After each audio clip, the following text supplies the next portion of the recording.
ഓം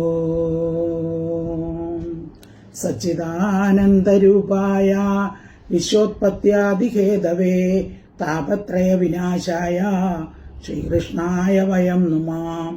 എല്ലാ സുഹൃത്തുക്കൾക്കും എൻ്റെ വിനീതമായ നമസ്കാരം. ശ്രീമദ് ഭാഗവതം ദശമസ്കന്ധഃ അഥ അഷ്ടാശീതിതമോധ്യായഃ 88ാമത്തെ അധ്യായത്തില് വൃകാസുരൻ ക്ഷിപ്രപ്രസാദിയായ ശിവനെ തപസ് ചെയ്ത് പ്രീതിപ്പെടുത്തുന്നു. അതുവരെ നമ്മൾ പഠിച്ചു. അപ്പോൾ ശിവൻ എന്ത് വരം വേണമെന്ന് ചോദിക്കുന്നു. അപ്പോൾ വൃകാസുരൻ പറയുന്നു, ഞാൻ ആരുടെ ശിരസിൽ കൈവയ്ക്കുന്നുവോ അവനപ്പം മരിക്കണം. ശിവൻ ഉടനെ തഥാസ്തു പറഞ്ഞു, കൊടുക്കാമെന്ന് സമ്മതിച്ചു.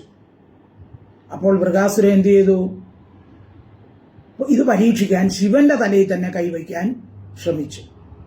അപ്പൊ ശിവൻ ഓടി. ശിവൻ ഇങ്ങനെ ഓടി ഓടി ഓടി ഓടി വിഷ്ണുവിന്റെ അടുത്തെത്തി. അപ്പൊ വിഷ്ണു എന്ത് ചെയ്തു? ബ്രഹ്മചാരി വേഷത്തിൽ വൃകാസുരന് മുമ്പിൽ പ്രത്യക്ഷപ്പെട്ടു.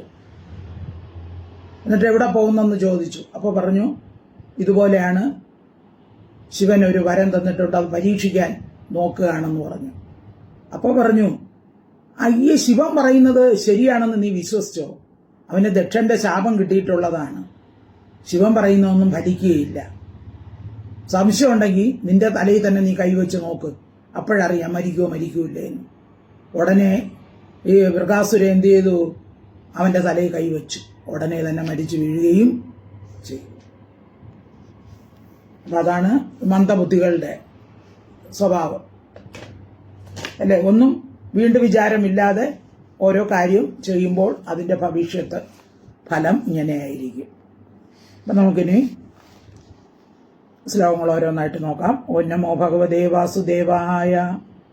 21 സദേ ദേവം സാ പവ്രേ പാപീയാൻ വരം ഭൂതഭയാവഹം യസ്യ യസ്യ കരം ശീർഷ്ണി ധാസ്യേസ മ്രിയതാമിതി. ദേവം സഹാ വവ്രേ പാപീയാൻ. പാപീയാൻ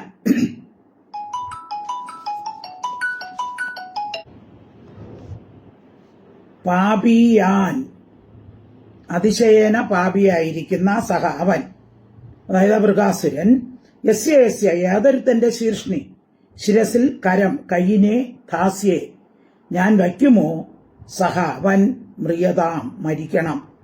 അപ്പൊ ചോദിച്ച വരം എന്താണ്? ഞാൻ ആരുടെ ശിരസിൽ കൈവയ്ക്കുന്നുവോ അവൻ മരിക്കണം. ഇത് എന്ന് ഭൂത ഭയാവകം, പ്രാണികൾക്ക് ഭയത്തെ ഉണ്ടാക്കി തീർക്കുന്ന വരം. വരത്തെ ദേവനോട് വവ്രേ വരിച്ചു. മഹാദേവനോട് വൃകാസുരൻ വരിച്ച വരം എന്താണ്? അയാൾ ആരുടെ ശിരസിൽ കൈവയ്ക്കുന്നുവോ അവർ മരിക്കണം. ദേവം സവവ്രേ പാപീയാൻ വരം ഭൂതഭയാവഹം യസ്യ കരം ശീർഷ്ണി ദാസ്യേസ മ്രിയതാമിതി. ശ്ലോകം 22 തശ്രുത്വാ ഭഗവാൻ രുദ്രോ ദുർമന ഇവ ഭാരത ഓമിതി പ്രഹസൻ തസ്മൈ ദദേ അഹേർ അമൃതം യഥാ. തത് ശ്രുത്വാ ഭഗവാൻ രുദ്രഃ ദുർമന ഇവ ഭാരത ഓം ഇതി പ്രഹസൻ തസ്മൈ ദദേ അഹർ അമൃതം യഥാ.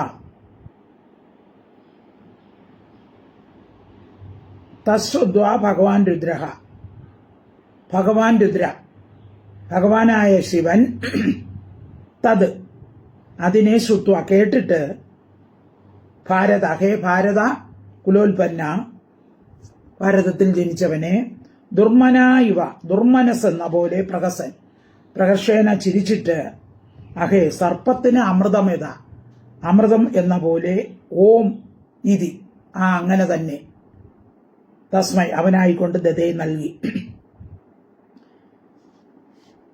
അപ്പോ വൃകാസുരന്റെ ഈ വരം കേട്ടപ്പോൾ തന്നെ ശിവന് ഇത് മനസ്സിന് ഉന്മേഷമില്ലാത്ത മട്ടിലിരുന്നു. എങ്കിലും വരം ചോദിച്ചതല്ലേ, പിന്നെ ചിരിച്ചുകൊണ്ട് പാമ്പിന് അമൃതം കൊടുത്താൽ എങ്ങനെയിരിക്കും? അതുപോലെ മൃഗാസുരൻ എന്തായാലും വരം കൊടുത്തു. തശ്രുദ്ധ്വാ ഭഗവാൻ രുദ്രോ ദുർമന ഇവ ഭാരത ഓമിതി പ്രഹസൻ തസ്മൈ ദദേ അഹറമൃതം യഥാ. ശ്ലോകം 23. ഇത്യുക്താസോ അസുരോ നൂനം ഗൗരീ ഹരണലാലസാം സ തത് വരപരീക്ഷാർത്ഥം ശംഭോർമൂർധിനി കിലാസുര സ്വഹസ്തം താതുമാരേഭേ സോ അഭിഭ്യത് സുഹൃദാശ്ചിവ. ഇതി ഉക്ത ഇത്യുക്ത ഇപ്രകാരം പറയപ്പെട്ട സഹ അസുരഹ ആ അസുരൻ ഗൗരീഹരണലാലസ നൂന പാർവതിയെ കൈക്കലാക്കാൻ താല്പര്യമുള്ളവനായി ഭവിച്ചു നിശ്ചയം.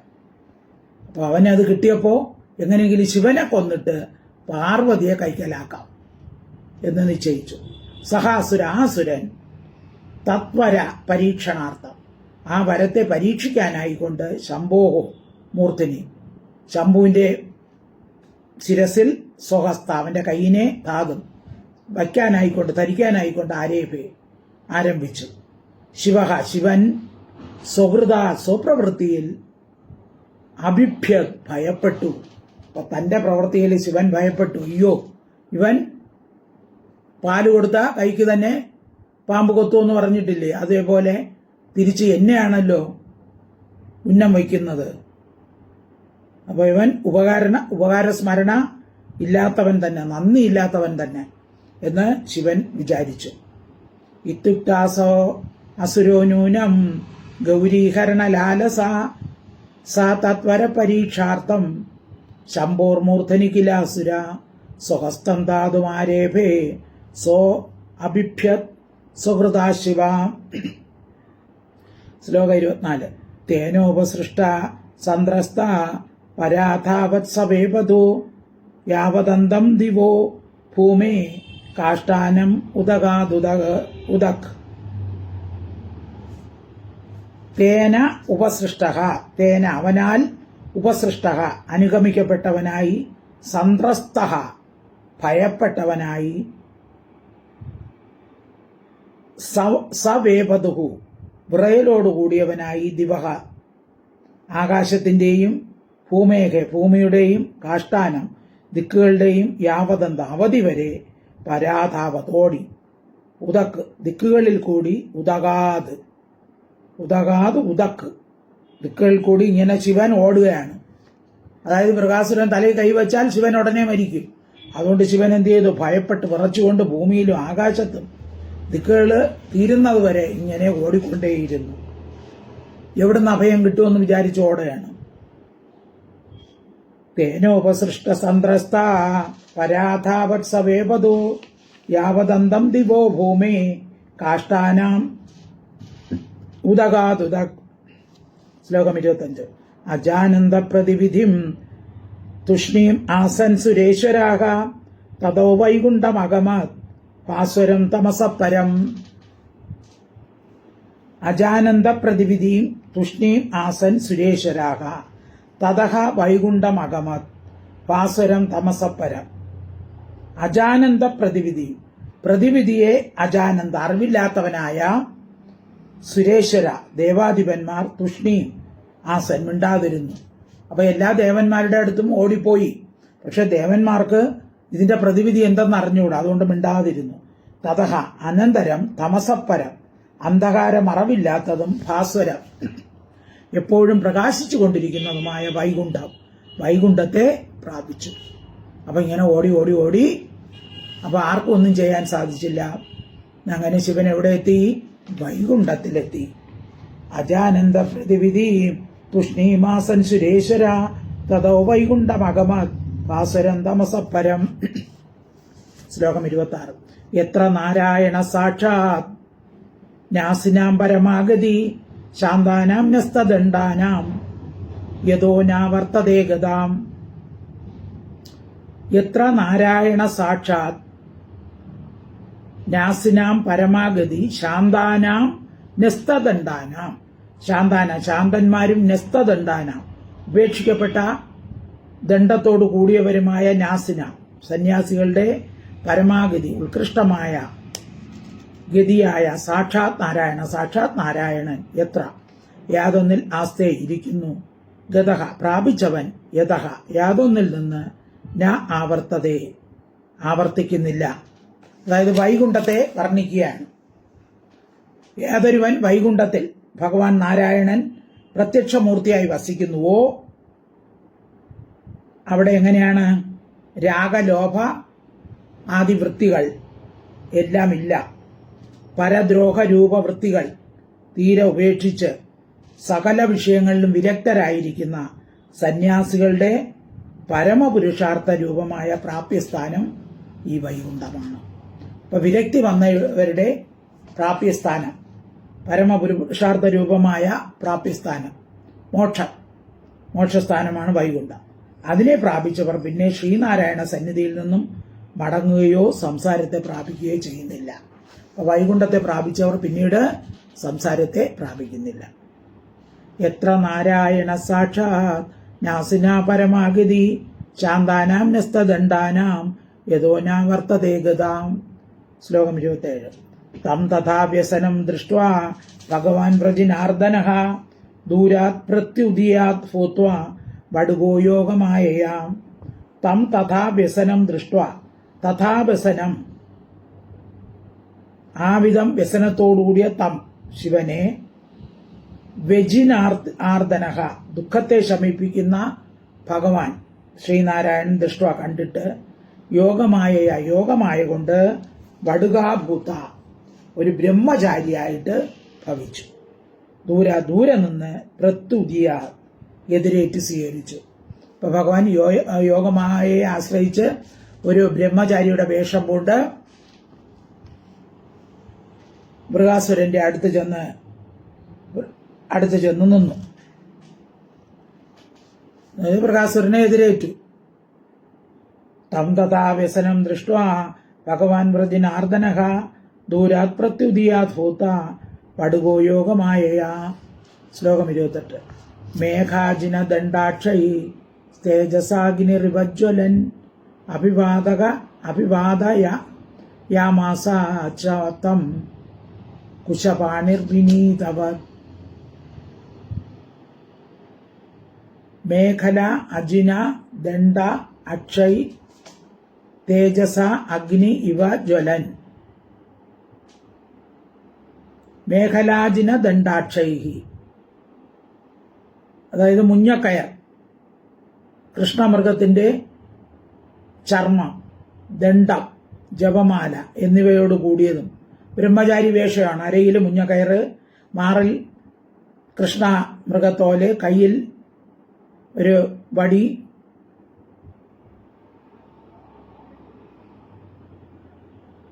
മറ്റൊന്നിൽ ജപമാല ധരിച്ചുകൊണ്ട് ശരീരത്തിൽ നിന്നും പുറപ്പെടുന്ന കാന്തിയാൽ അഗ്നിയെ പോലെ ജ്വലിച്ചുകൊണ്ട് കയ്യിൽ നിന്ന് ദർഭപുല്ല് പിടിച്ച് വളരെ വിനയമുള്ളവൻ എന്ന മട്ടിൽ മൃഗാസുര സമീപത്ത് ചെന്ന് അഭിവാദ്യം ചെയ്തു. അപ്പോൾ ഭഗവാൻ മൃഗാസുരനെ അഭിവാദ്യം ചെയ്തു. ബ്രഹ്മചാരി വേഷമാണ്.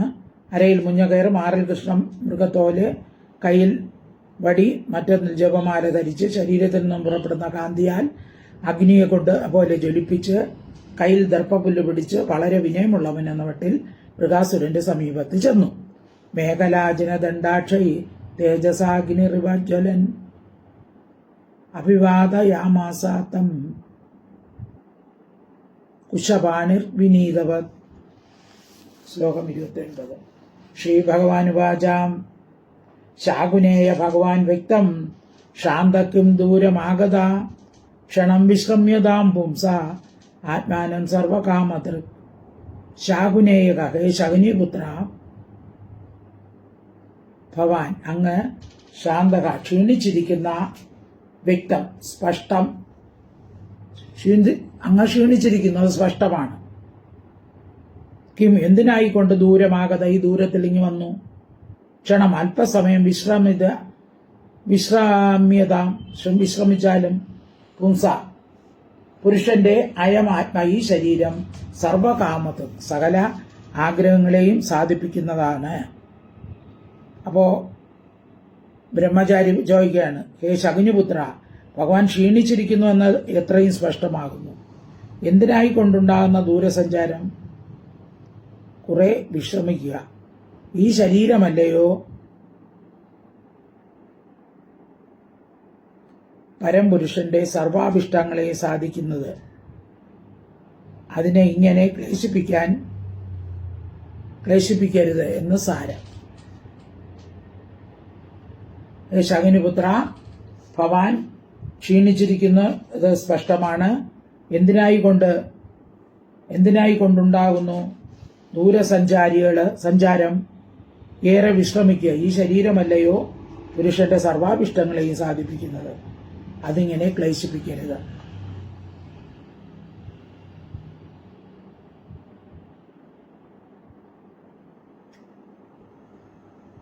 ശ്ലോകം 29. ശ്രീഭഗവാനുവാച ശാകുനേയ ഭവാൻ വ്യക്തം ശാന്തകിം ദൂരമാഗമത ക്ഷണം വിശ്രമ്യതാ പുംസാം ആത്മാനം സർവകാമധുക്. ശ്ലോകം 30. യദിനാ ശ്രവണായാലം യുഷ്മദ്വ്യവസ്ഥിതം വിഭോ പണ്യതാം പ്രായശ പുംഭിർ ധൃതൈ സ്വാർത്ഥ സമീഹതേ.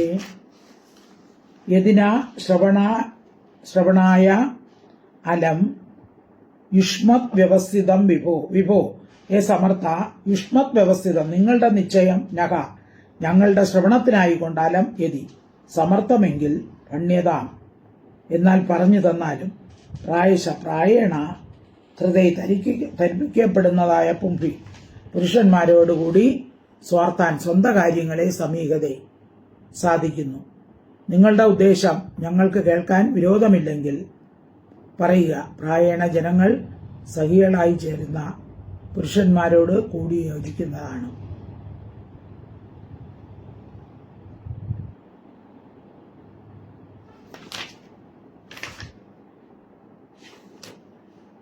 യദിനാ ശ്രവണായാലം യുഷ്മദ്വ്യവസ്ഥിതം വിഭോ പണ്യതാം പ്രായശ പുംഭുർ ധൃതൈ സ്വാർത്ഥാൻ സമീഹസേ. നിങ്ങളുടെ ഉദ്ദേശം ഞങ്ങൾക്ക് കേൾക്കാൻ വിരോധമില്ലെങ്കിൽ പറയുക എന്നാണ് പറഞ്ഞത്. പ്രായേണ ജനങ്ങൾ സഹായികളായി ചേരുന്ന പുരുഷന്മാരോടുകൂടിയാണല്ലോ സ്വന്തം കാര്യം സാധിക്കാറ്. അതുകൊണ്ട് എന്നോട് പറഞ്ഞാൽ ഞാനും സാധിക്കത്തക്കവിധം അങ്ങയുടെ കാര്യസാധ്യത്തിൽ സഹായിക്കാം എന്ന് ബ്രഹ്മചാരി പറഞ്ഞു.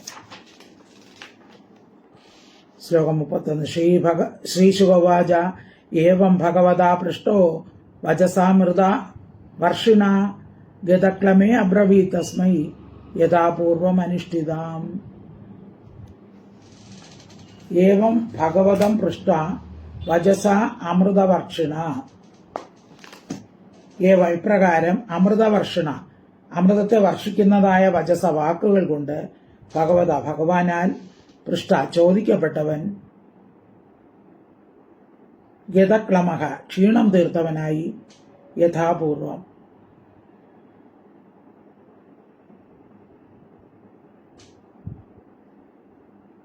മുമ്പ് ചെയ്തതിനെ അനുസരിച്ച് യഥാപൂർവം അനുഷ്ഠിത തസ്മൈ അവനായിക്കൊണ്ട് അബ്രവീത് പറഞ്ഞു. അപ്പൊ ഭഗവാൻ അമൃതവർഷം പോലെ ആഹ്ലാദിക്കുന്ന മധുരവാക്കുകൾ കൊണ്ട് അവനോട് ചോദിച്ചപ്പോൾ അവന്റെ ക്ഷീണം തീർന്ന് ശിവനിൽ നിന്ന് സിദ്ധിച്ച വരത്തെയും അതിനെ ഉദ്ദേശിച്ച് താനിപ്പോൾ ചെയ്യാനൊരുങ്ങിയതിനോടും യഥാർത്ഥമായിട്ട് ഭഗവാനോട് പറഞ്ഞു. ഏവം ഭഗവതാ പൃഷ്ട വചസാമൃതവർഷിണ ഗതക്ലമോ അബ്രവീത് തസ്മൈ യദ്വാപൂർ വമനുഷ്ഠിതം. ഇപ്രകാരം അമൃതവർഷണ അമൃതത്തെ വർഷിക്കുന്ന വാക്കുകൾ കൊണ്ട് ഭഗവാനാൽ പൃഷ്ട ചോദിക്കപ്പെട്ടവൻ ഗതക്ലമ ക്ഷീണം തീർന്നവനായി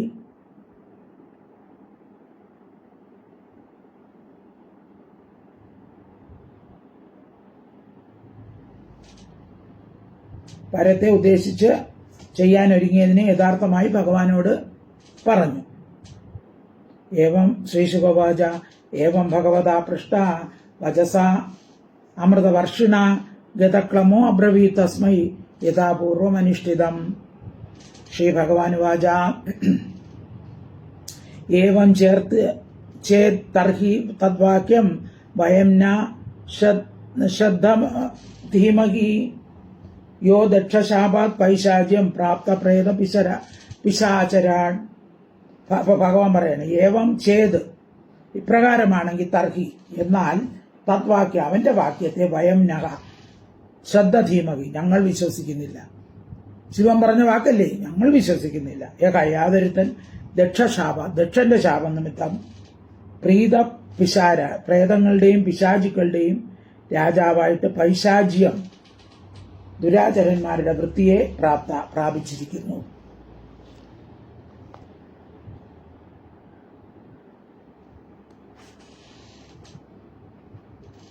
ശ്രീ ഭഗവാനുവാച ഏവം തർഹി തദ്വാക്യം ന വയം ശ്രദ്ധധീമഹി യോ ദക്ഷശാപാത് പൈശാചിയം പ്രാപ്ത പ്രേത പിശാചരാൻ.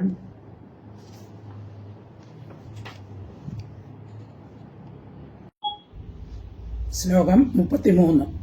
യദീവസ്തത്ര വിശ്രംഭോ ദാനവേന്ദ്ര ജഗദ്ഗുരോ തർഹ്യാങ്കാശു സ്വശിരസി ഹസ്തം നസ്യ പ്രതീയതാം. യദി വഹ തത്ര വിശ്രംഭഃ ദാനവേന്ദ്ര ജഗദ്ഗുരു. ദാനവേന്ദ്ര അസുരാധിപതേ വഹ നിങ്ങൾക്ക് ജഗദ്ഗുരു ഗുരുവായ തത്ര അവനിൽ യദി വിശ്രംഭ വിശ്വാസമുണ്ടെങ്കിൽ തർഹി എന്നാൽ ഹേ അംഗപൂജ്യ സ്വശിരസി തന്റെ ശിരസിൽ ഹസ്തം കൈയിനെ നസ്യ വച്ചിട്ട് ആശു വേഗത്തിൽ പ്രതീയതാം പരീക്ഷിച്ചാലും. അപ്പോൾ വിഷ്ണു ഒരു ബ്രഹ്മചാരിയുടെ വേഷം ധരിച്ച് മൃഗാസുരന്റെ മുൻപിൽ പ്രത്യക്ഷപ്പെട്ടിട്ട് മൃഗാസുരനോട് പറയുകയാണ്, ദാനവശ്രേഷ്ഠ, ശിവൻ ജഗദ്ഗുരുവൊക്കെ തന്നെ,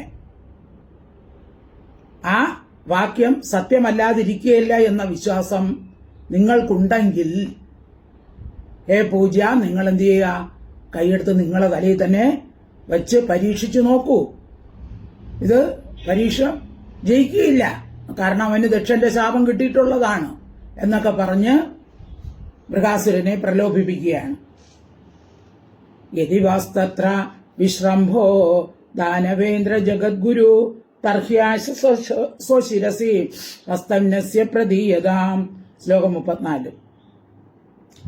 യദ്യസത്യം വജശംഭോ കഥഞ്ചിദ്ദാനവർഷഭ തദേനം ജഹ്യ അസത്വാചം ന വക്ത അനൃതം പുനഃ. യദി അസത്യം യത് അസത്യം വചഃ ശംഭോ കഥഞ്ചിത് ദാനവർഷഭ ഹേ ദാനവശ്രേഷ്ഠ മൃഗാസുര, ശംഭോ ശിവന്റെ വചഃ വാക്ക്, കഥഞ്ചിത് ഏതെങ്കിലും വിധത്തിൽ, അസത്യം യതി അസത്യമാണെങ്കിൽ, തഥാ അപ്പോൾ, അസത്വാചം അസത്തായ വാക്കിനെ സംസാരിക്കുന്ന ഏനം ഇവനെ ജഹി വധിച്ചാലും. അപ്പൊ വിഷ്ണു പറഞ്ഞു കൊടുക്കുകയാണ്, ശിവൻ പറഞ്ഞ വാക്ക് നീ പരീക്ഷിച്ചറിയണം. അദ്ദേഹത്തിന്റെ വാക്ക് അസത്യമാണെങ്കിൽ എന്ത് ചെയ്യണം? നിശ്ചയമായി നീ ശിവനെ ശിക്ഷിക്കണം, ജഹി വധിച്ചാലും കൊല്ലണം. എന്നാൽ ഈ വിധം അന്യരോട് കളവ് പിന്നെ പറയില്ലല്ലോ. നിന്നോടിപ്പോ കളവാണ് പറഞ്ഞിരിക്കുന്നത്. അപ്പൊ നീ നിന്റെ തലയിൽ കൈവച്ച് നോക്കുക, നീ മരിച്ചില്ലെങ്കിൽ അതിന്റെ അർത്ഥം എന്താണ്? ശിവൻ പറയുന്നത് കള്ളമാണ്, എങ്കിൽ അവനെ കൊല്ലണം. കാരണം ഇനി വേറെ ആരോടും ഇതുപോലെ അസത്യം പറയുകയില്ലല്ലോ. യഥസത്യം വജശംഭോ കഥഞ്ചിദ്ദാനവർഷഭ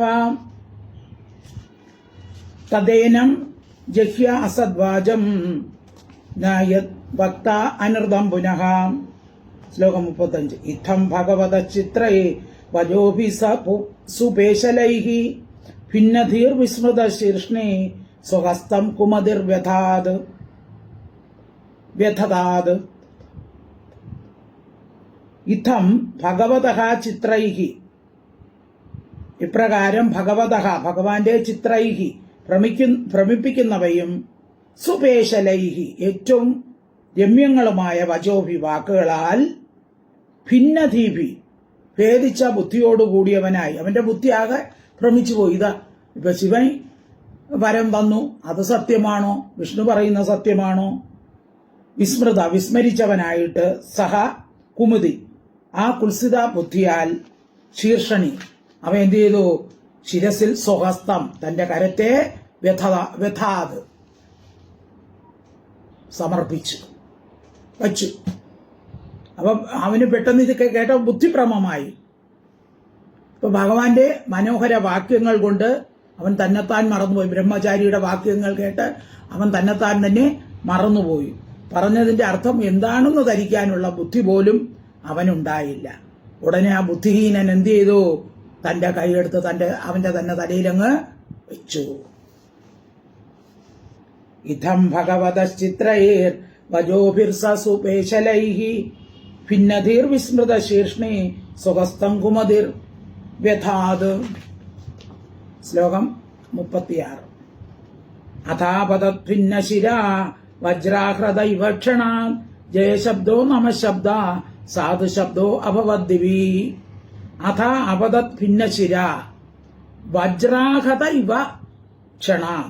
അനന്തരം വജ്രാഹത, വജ്രത്താൽ ഹനിക്കപ്പെട്ടവനെന്ന പോലെ കൈവച്ച ഉടനെ തന്നെ എന്ത് ചെയ്തു? വജ്രം കൊണ്ട് അവനെ വെട്ടുപോലെ ക്ഷണാ, അല്ലെങ്കിൽ ഇടുത്തി വീണതുപോലെ ക്ഷണാ എന്ത് ചെയ്തു? ഭിന്നശിര ഭേദിച്ച ശിരസോടുകൂടി അവന്റെ തല പിളർന്ന് അവൻ എന്ത് ചെയ്തു? അപതത് ഭൂമിയിൽ വീണു. ജയശബ്ദ ഹ, ജയശബ്ദവും നമശബ്ദവും സാധുശബ്ദവും ദിവി ആകാശത്തിൽ അഭവത് ഉണ്ടായി. അപ്പോ അങ്ങനെ ഈ വൃകാസുരൻ മരിച്ചു വീണു. അപ്പോൾ എന്ത് ചെയ്തു? ദേവന്മാരും ഗന്ധർവന്മാരും എല്ലാവരും എന്താണ്? ജയ ജയ എന്ന് വിളിച്ചു. നമ നാരായണായ നമ, വിഷ്ണു നമ എന്നുള്ളത്, അതുപോലെ സാധു നല്ലത് എന്നൊക്കെ പറഞ്ഞ് അവര് വിളിക്കാൻ തുടങ്ങി. അതാവതത് ഭിന്നശിര വജ്രാഗത ഇവക്ഷണ ജയശബ്ദോ നമശബ്ദ സാധുശബ്ദോ അഭവത് ദിവി. ശ്ലോകം 37. മുമുജു പുഷ്പവർഷാണി ഹതേ പാപേ മൃഗാസുരേ ദേവർഷി പിതൃഗന്ധർവ മോചിത സങ്കടാ ശിവ. അപ്പോ മുമുജു പുഷ്പവർഷാണി, ദേവന്മാർ ജയശബ്ദം നമശബ്ദം ഒക്കെ പറഞ്ഞിട്ട് മുമുജു പുഷ്പവർഷാണി എന്ത് ചെയ്തു? പുഷ്പവർഷം ചെയ്തു. പുഷ്പവർഷങ്ങളെ മോചിപ്പിച്ചു എന്ന് വെച്ചാൽ പുഷ്പവൃഷ്ടി നടത്തി. ഹതേ പാപേ മൃഗാസുരേ, പാപിയായ വൃകാസുരൻ ഹതേ ഹനിക്കപ്പെട്ടപ്പോൾ ദേവർഷി ഗന്ധർവ, ദേവർഷിമാർ, പിതൃക്കൾ, ഗന്ധർവന്മാർ ഇവരെല്ലാവരും എന്ത് ചെയ്തു? പുഷ്പവൃഷ്ടി നടത്തി. മോചിതക സങ്കടാ ശിവ, ശിവൻ സങ്കടത്തിൽ നിന്ന് മോചിക്കപ്പെടുകയും ചെയ്തു. ഇവൻ മരിച്ചപ്പം പിന്നെ ശിവന്റെ ഓട്ടം നിന്നു. മറ്റേ ശിവൻ ലോകം മുഴുവൻ ഓടിത്തളർന്നു. അപ്പോ ശിവന്റെ സങ്കടവും തീർന്നു. മുമുജു പുഷ്പവർഷാണി അതേ പാപേ മൃഗാസുരേ ദേവർഷി പിതൃഗന്ധർവ മോചിത സങ്കടാത് ശിവ. ശ്ലോകം 38.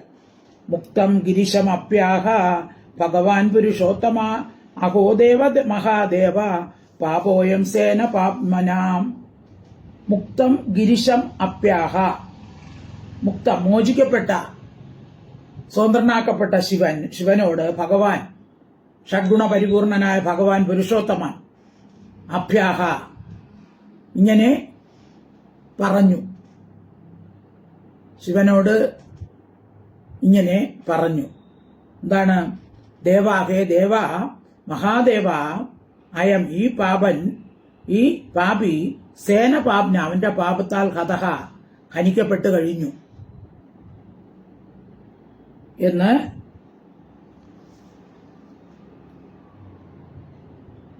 ശിവനോട് ഭഗവാൻ വിഷ്ണു പറഞ്ഞു. മുക്തം ഗിരിശമപ്യാഹ ഭഗവാൻ പുരുഷോത്തമ അഹോ ദേവ മഹാദേവ പാപോയം സേന പാപ്മനാം. ശ്ലോകം 39. ഹതകോനോ മഹസ്വീശാം ജന്തുർ വൈ കൃതകിൽബിഷഃ ക്ഷേമീ സ്യാത് കിമു വിശ്വേശേ കൃതാഗസ്കോ ജഗദ്ഗുരോ. ഹതഃ കോനു മഹത്സു ഈശ. ഈശ അല്ലയോ ഈശ, മഹത്സു മഹത്തുക്കളിൽ കൃതകിൽബിഷ ചെയ്യപ്പെട്ട പാപത്തോടുകൂടിയ കഹജന്തു ഏതൊരു പ്രാണി ക്ഷേമമുള്ളവനായി ഭവിക്കും. ഇപ്പൊ മഹത്തുക്കളിൽ പാപം ചെയ്യുന്ന ഏതൊരു മനുഷ്യൻ അവൻ ക്ഷേമമുള്ളവനായിട്ട് ആരാണ് അങ്ങനെ ഭവിക്കുന്നത്? വിശ്വത്തിന്റെ ഈശ്വരനായ ജഗദ്ഗുരു ലോകഗുരുവിൽ കൃതാഗസ്ക അപരാധത്തെ ചെയ്തവൻ കിമു പിന്നെ പറയണോ? അപ്പോൾ വിശ്വത്തിന്റെ ദേവനായ അങ്ങയിൽ അപരാധം ചെയ്യുന്ന ഒരുത്തനും നശിക്കുമെന്ന് പിന്നെ പറയണമോ? സജ്ജനങ്ങളിൽ അപരാധം ചെയ്യുന്ന യാതൊരു ജന്തുവിനും ക്ഷേമമുണ്ടാവുകയില്ല.